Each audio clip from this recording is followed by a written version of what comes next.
And we welcome you into the Spotlight presented by Alathus Live right here on Facebook, YouTube, Google Play, Spotify, and wherever you can find your podcasts. Thanks so much for joining us here on a unseasonably cool summer day. My name is Drew Brent.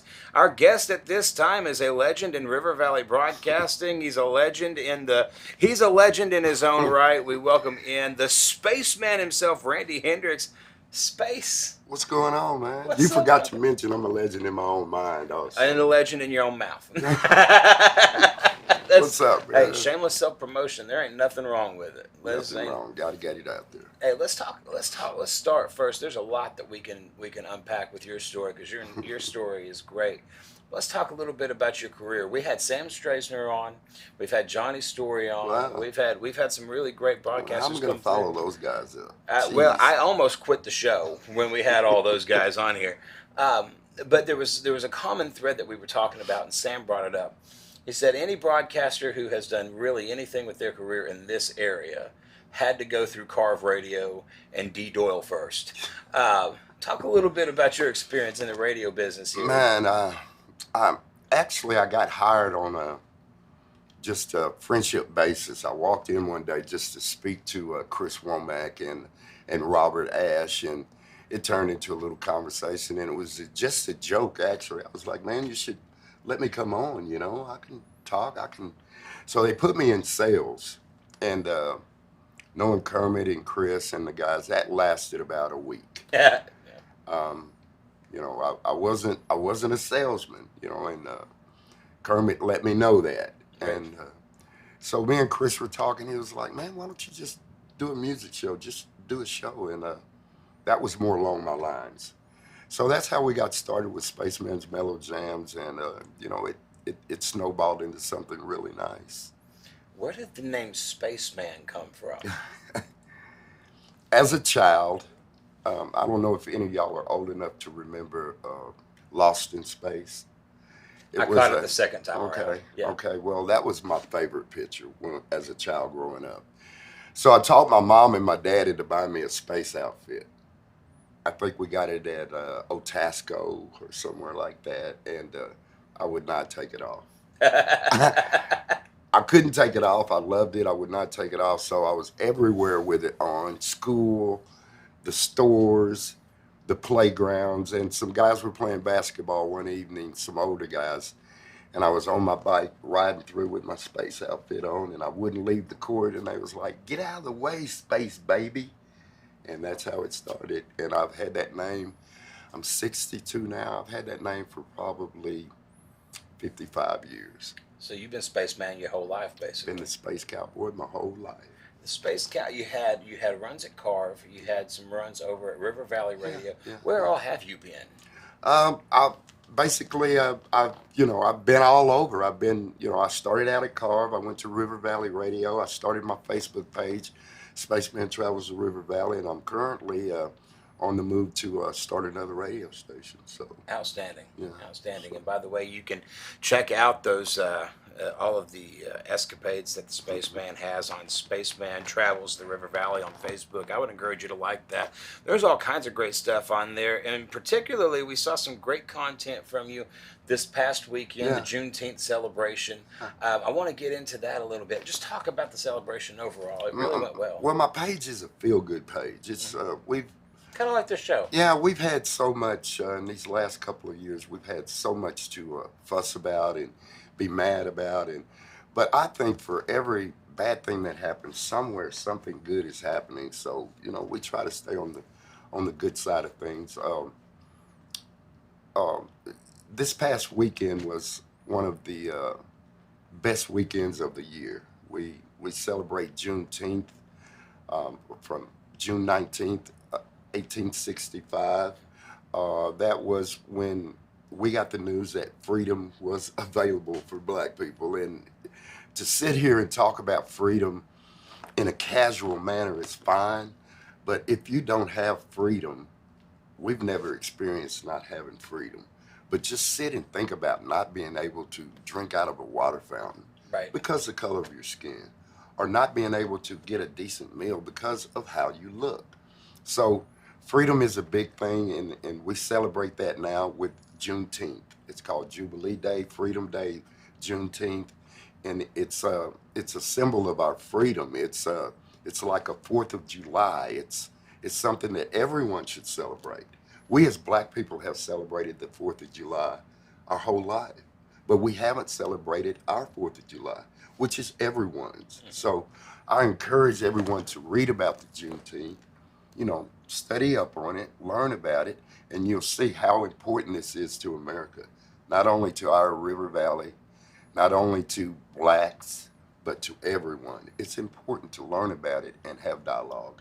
So each weekend now, this is our third weekend doing it, Okay. our third time doing it, and it's grown bigger and bigger. More people are responding, and more people are coming out, and it's just a great time. We have the mayor, the Judge Ben Cross. We have our chief of police there. We have so many people that are involved. We have our coach from Russellville High came out. So many people involved with this to make it a successful weekend, and we just enjoyed it. It was so much fun. If you missed it this weekend, next year, you have a special invitation from me. Well, we're taking you up on that because Jamie and I were getting out of the hospital on Saturday, and one of the first things she was mentioning was, "Man, I really wish that we could go out there." We had some other things happening that day, but yeah, we're going to take you up on that invitation next year. Let's talk a little bit more about that because this was the first year too that the city of Russellville said, "Hey, we're in this with you." We got proclamated, which is a big thing. It brings it opens doors for all sorts of things, and we're happy about that. We're happy to be acknowledged, and we want people to join in with us, and anything that can help us. We're open to ideas. We're open to all the love that can be thrown our way. Sure.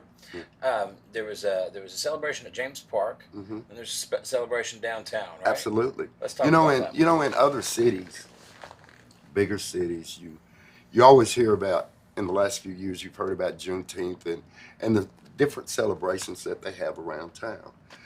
This was a good thing. It opens the door for people that might not necessarily come to James Park to learn a little bit more about it. It reaches out to people that are just walking downtown, and they hear music or they hear dialogue, and they wonder what's going on, and they come over and they meet someone and talk to someone they normally wouldn't talk to or meet. So all this in conjunction, man, it's going to be great. We're thinking about next year kind of maybe seaming this together some kind of way, maybe a parade or something like that. Awesome. But the one downtown, my father was honored downtown. He's in the Hall of Fame, and it was great to go downtown and see the people down there. It was great at James Park. It was great to experience this day with other people and have them understand what we're trying to do. Let's talk about the Black Hall of Fame, the River Valley Black Hall of Fame. You were mentioning that your father was honored Yes. and inducted. He has a fascinating story. When I read up on him, now make sure I get my facts right here. Born in 1905, spent 35 years in the Missouri Pacific Railroad, and was instrumental in the building of James Park. Let's talk about his life. Absolutely. My dad was a phenomenal man, born on the bayou up above Dover. He got involved with the city. He got involved with our community. And there's just so many things that him and other people did for our community. They saw this vision of James Park. They were really incredible. They were thinking like 50 years ahead, and we were thinking just a piece of grass with a couple of basketball goals. And they really worked hard. It was tough for them. The urban renewal came through. We got new streets. We got a new park. And, this is the reason that a lot of guys and ladies are putting forth the effort to do something for our grandkids and their grandkids and to give them a vision of 50 years from now, and we really appreciate what our forefathers and my father and all of these people have done for our city. My dad, like I say, he worked for the railroad for over 35 years. Before that, he was a coal miner, and after that, he was a security guard at a home for like 20 years. So he was always dealing with people. He was always as nice as he could be to anyone. I never heard my dad say, bad words about anyone. And he's not like his son, because I have said bad words about people, but my dad always found good in people. And I think as I grow older in life, I'm taking on some of his actions. So I'll never fill his shoes, but I will try to carry on some of his actions. Well, we all tend to mellow out as we get a little Yeah, older. I've seen. yeah. I'm fascinated by your father's story, Yeah. because once again, if you take that in the historical context, Oh, being yes. born in 1905, Yes. as a young man, we're going into depression. He's actually going in. He's a child during World War One. Right. He's a young man during World War Two. The depression hits right before this, and then after all of that, you think, okay, well, we have the 50s, but then that's the civil rights movement. Right. It's all those stages that he went through. It's amazing. And my father's not the only one that went through them. All those people, they were amazing. They were resilient. They made a way to have happiness. And even my mother was a runaway slave, not a slave, a runaway slave from Ringo, Louisiana. So my parents, they forged this love between each other, and they spread it. They spread it throughout our community, and they spread it throughout Russellville. It's just amazing, what my dad was able to accomplish in his time on this earth. We're talking to Randy Hendrix, Spaceman. You can follow him on Spaceman Travels the River Valley over on Facebook. Remember, if you're in the market to buy or sell a home, give us a call, 479-968-5668. I should switch cameras now. Or cruise on over to RussellvilleLiving.com. I just keep looking at the wrong one. You think that I've done this for 15 years, but I haven't done it. Professional. You would think. The red light's telling me to look one way. And I didn't do it, but you can give us a call, 968-5668. Cruise on over to RussellvilleLiving.com. Coming up a little bit later this week, Ryan Taylor from Pictures of Silver has a new solo album out, and his friend Justin Campbell is going to be showing us a cool new invention that is exclusive. Well, it's not exclusive, but it was made and originates here in the River Valley, so we're looking forward to that. And then the legendary Pete Kelly is going to join us from Arkansas Tech. I mean, you right there, just that reaction right there tells me just how far-reaching Pete Kelly's influence is. So we'll be talking with him later this week as well. So I'm excited about all of that. Space, let's go back to your career a little bit, because I like talking about where people came from to where they are. But you really have done a little bit of everything, haven't you? Yeah. One of the questions that I asked Sam was, we're both play-by-play guys. I'm doing Dardanelle football coming up in the fall, filling big shoes with Kent Talent and Mark Thumb there. Has there been a story of a broadcast where nothing went right? Yeah, there's been a couple of stories like that. I remember this one particular story at a Russellville football game. I think it was a playoff game, and it was cold. And I was geared up to do it, man. I had everything. I got there on time, and I'm out mingling with the people and stuff. And then, like 15 minutes before kickoff, I can't find my mic. I'm on the ground, and we've got a crew up in the press box, but I can't find my mic. So I'm panicking, and I remember going to a gas station. So I jump in my car, and Troy Norton is, he's out with the cars, and he's like, Space, what are you doing? I was like, I gotta go get my mic. And people, that's not exactly how I said it, but I gotta go get my mic. For TV purposes, that's exactly how you said it. So I go to the gasoline station, and the guy's in there, and I'm like, man, have you seen a mic, or has anybody turned in a mic? And he didn't even know what I was talking about. So I was like, oh, so I left there. I'm coming back down by the swimming pool, and I'm driving, and I'm like, oh my God, we're going to blow this broadcast. It's over. I'm going to have to do it by phone or something. And I think maybe, it's out here in the drive somewhere. So I get out of my car, and I'm looking around, and there's this one car flashing their lights on and off. and I'm wondering what they're doing. And the guy goes, "Are you looking for something?" I said, "Yes, sir. I'm looking for a mic." He said, "There's one that's ran over back there." Oh So, man. so I go and grab the mic. I put it together. I know it's not going to work, but I'm going to try it anyway. The night goes great. Cyclones win, and I'm on the air. So, there's a lot of crazy stuff that happens. When you're broadcasting, there's a lot of crazy stuff that happens. I mean, words that are said over the air that Oh man. the Don't mic put a should be crowd. cut, Do not put a crowd and mic so, out there. that's one of the little crazy stories. But I'm sure if I had time, I could give you a bunch of crazy stories. But the life of radio is it's a good thing. It's a It funny is. thing.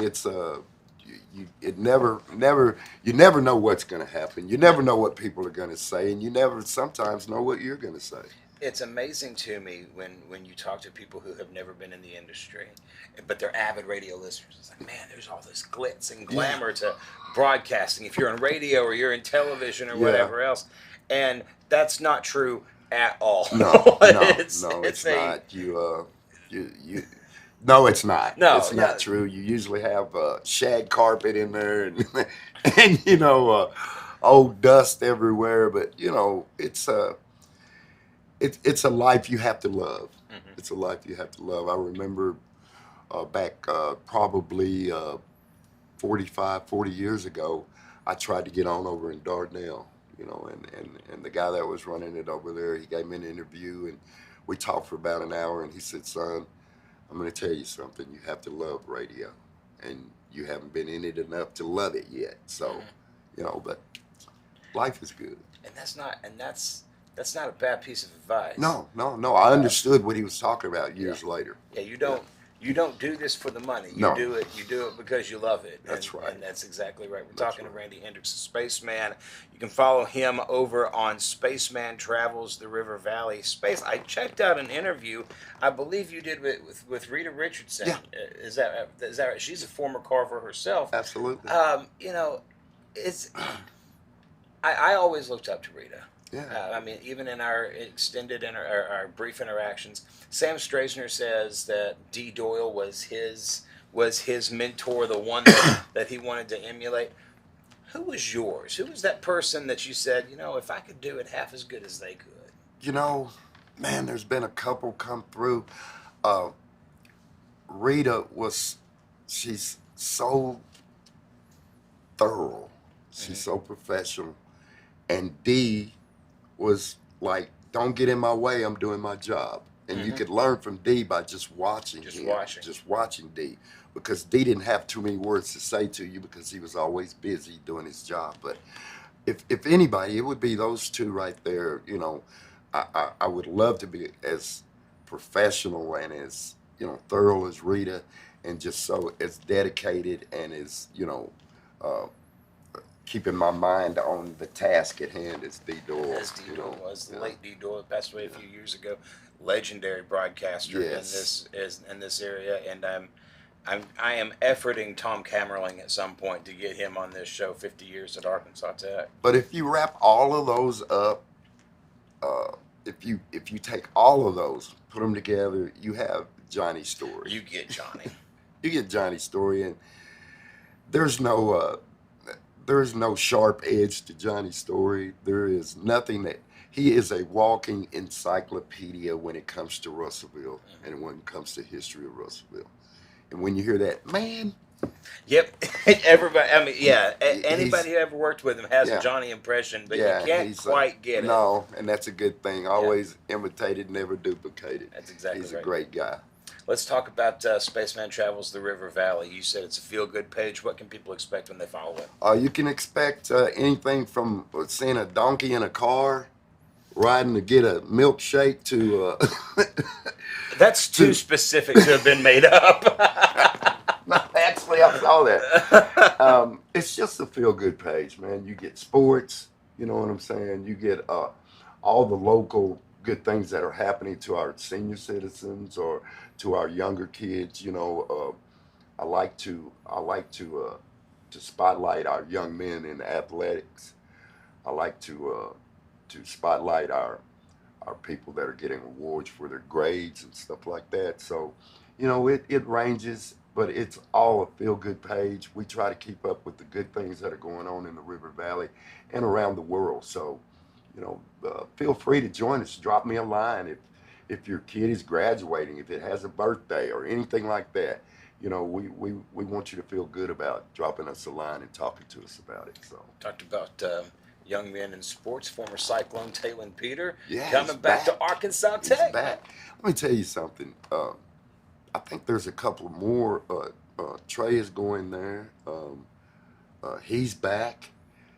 That is going to be the place to be when Tech basketball.